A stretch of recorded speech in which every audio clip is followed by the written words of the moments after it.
تاریخ کے جس دور میں بھی توحید کی دعوت کو گلے سے لگاؤ گے،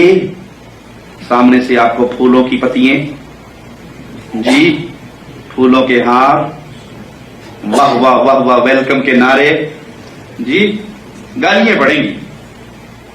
قوم بائیکاٹ کرے گی، قوم گھر سے نکالے گی، معاشرہ آپ کے خلاف کھڑا ہوگا۔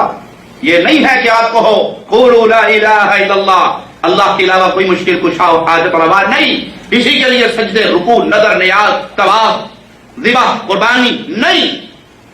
یہ سب شرک ہے۔ ہم ایک اللہ کے علاوہ کسی کو نہ مدد کرنے پر قادر مانتے ہیں، نہ اس اللہ کی عبادت میں کسی اور کو پارٹنر مانتے ہیں۔ آپ کھل کے رب کی توحید بیان کریں اور پھر آپ کی صندوقڑی میں کوئی ووٹ بھی ڈال جائے، جی آپ توحید بیان کرنے والے ہوں اور آپ کو پھولوں کی پتیوں سے آپ کا استقبال بھی ہو، جب آپ توحید بیان کرو گے کہیں باپ دشمن بنے گا، کہیں ماں دشمن بنے گی، کہیں خامن دشمن بنے گا۔ میں ایسی مواحدہ بہنوں کو جانتا ہوں، اللہ ان کو استقامت دے، کہ انہوں نے توحید کو سمجھا، اپنے خامدوں کو پیغام توحید دیا تو انہوں نے ان کو طلاق دے دی، گھروں سے نکال دیا، بچوں کو چھوڑ دیا کہ تم اگر اس منہج پہ، اس راستے پر چلو گی تو ہم تمہارا کوئی فرض نہیں ادا کریں گے بلکہ تمہیں اپنے گھر سے نکال دیں گے، اور انہوں نے گھروں سے نکلنا پسند کر لیا، شرک کرنا پسند۔ یہ اکثر سوال ذہنوں میں آتا ہے کہ ہمارے ساتھ یہ ہو رہا ہے، ہمارے ساتھ یہ ہو رہا ہے۔ یہ آج کا ماجرا نہیں ہے،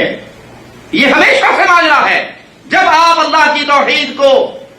کھل کر تسلیم کر لیں، کھل کر بیان کریں تو ذہنی طور پہ تیار رہیں کہ کسی وقت بھی گالیاں آ سکتی ہیں، کسی وقت بھی پتھر پڑ سکتے ہیں، کسی وقت بھی قوم آپ کا خون کر سکتی ہے، آپ کو قتل کر سکتی ہے، آپ کے ساتھ ہر طرح کا معاملہ ہو سکتا ہے۔ کیوں؟ آپ نے ایک اللہ کے لیے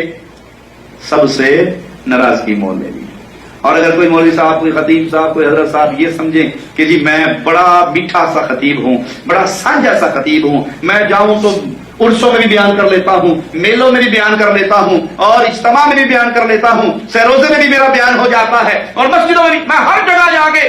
تو پھر یہ وہ پرزہ ہے، یہ وہ پیچ ہے جو ہر قابلے میں فٹ ہو جاتا ہے۔ یہ توحید کو سمجھ لوگ اس کو اپنی